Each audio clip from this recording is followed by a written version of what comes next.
reconstruir esse papel que ainda é presente.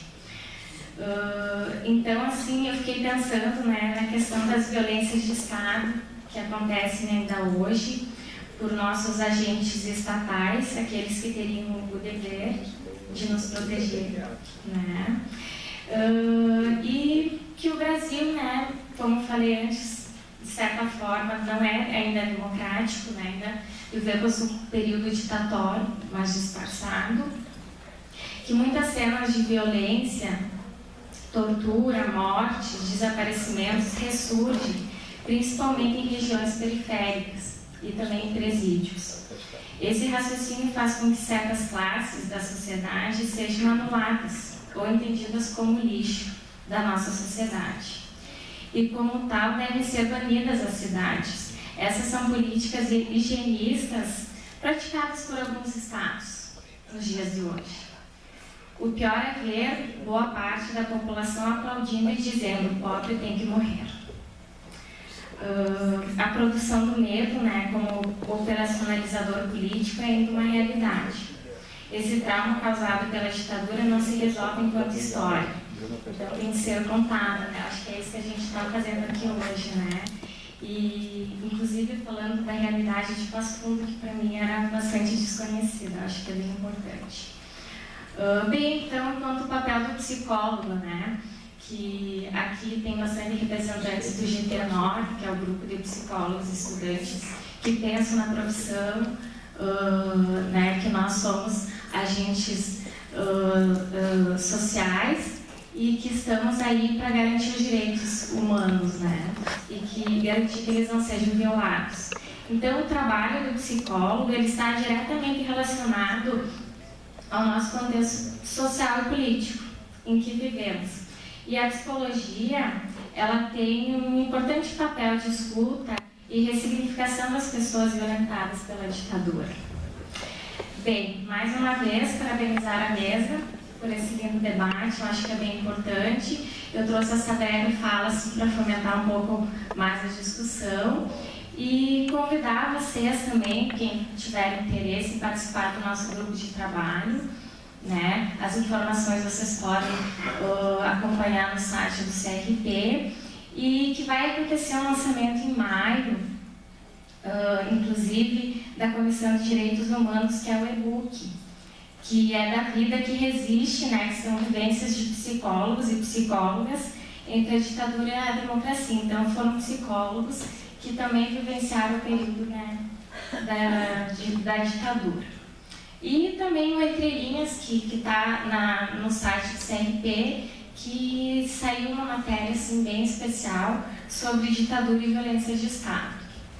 Da minha parte era isso, mais uma vez muito obrigada. Vou passar agora a fala e nós continuarmos discutindo.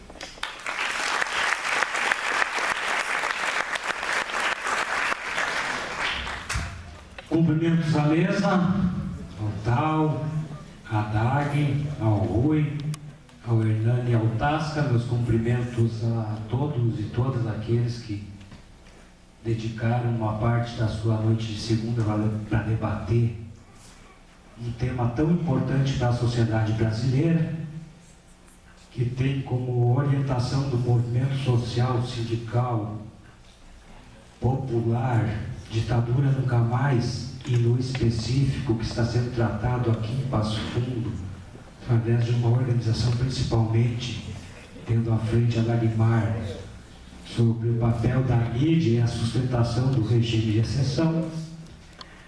A gente, primeiro, agradecer a contribuição individual de cada palestrante para que a gente recordasse as consequências daquele regime perverso sobre a sociedade passofundense, que na verdade refletia as consequências do que estava acontecendo em todos os rincões desse país, aonde os militantes que se opõem ao regime combatiam corretamente e ferrenhamente a perpetuação do mesmo.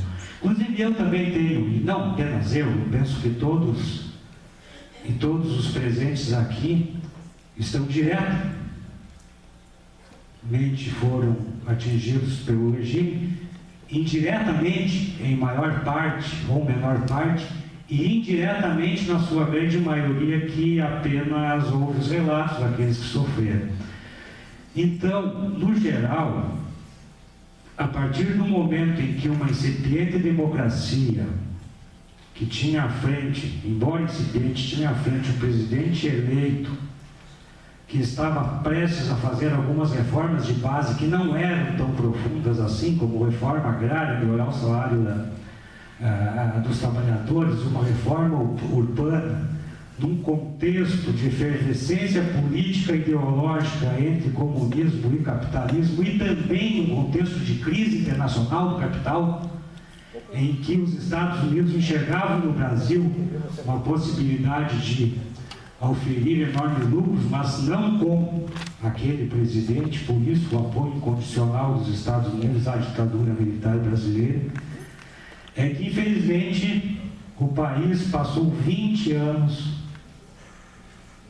num dos regimes mais perversos, num dos retrocessos mais grandiosos que interromperam, como o tal Golim proferiu na sua intervenção inicial, uma democracia que sequer chegou a ser experimentada. Em síntese, de uma forma tranquila, nós podemos sintetizar aquele período na seguinte sentença: supressão das liberdades individuais e coletivas, exílio ou autoexílio da militância ativa opositora, crimes de Estado, censura da imprensa. Então, só com essa síntese a gente já percebe o quão nefasto e perverso foi o regime para a nossa sociedade. Esperamos, e é esse o objetivo desse debate, trazer elementos e esclarecer sobretudo aqueles que estão sendo cooptados por essa cantilena simplista, bastante simplista eu diria, mas que pega porque é uma ideologia que gruda nas pessoas. Recentemente tivemos, felizmente foi um enorme fracasso, uma reedição da Marcha pela Família, Liberdade e Terra, dia 22 de março, para que não se deixem enganar por essas ideologias retrógradas. Para concluir, o Sindicato dos Bancários foi um dos primeiros sindicatos a apoiar a iniciativa do evento. A gente agradece a participação de todos, e eu só queria deixar um questionamento aos membros da mesa, já provavelmente vai ter um debate a posteriori, porque embora a gente viva também numa incipiente e frágil democracia que sofre intervenção do mesmo capital internacional que sofreu o presidente deposto na época, que colocou o general Castelo Branco no poder e que resultou no estudo que a gente está discutindo.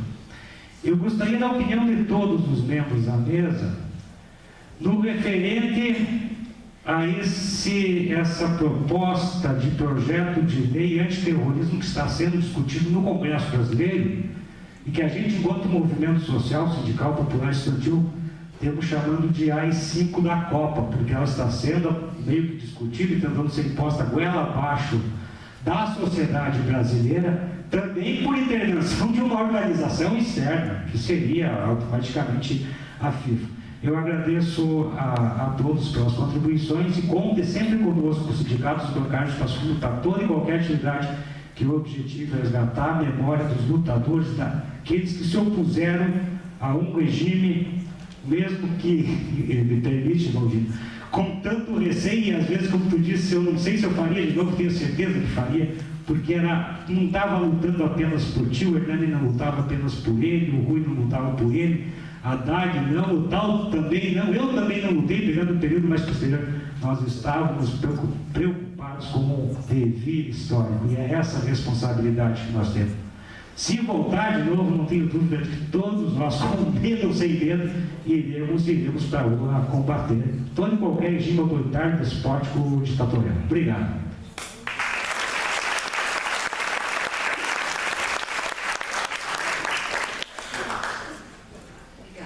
Nós temos também aqui o representante do Sindicato Metalúrgicos.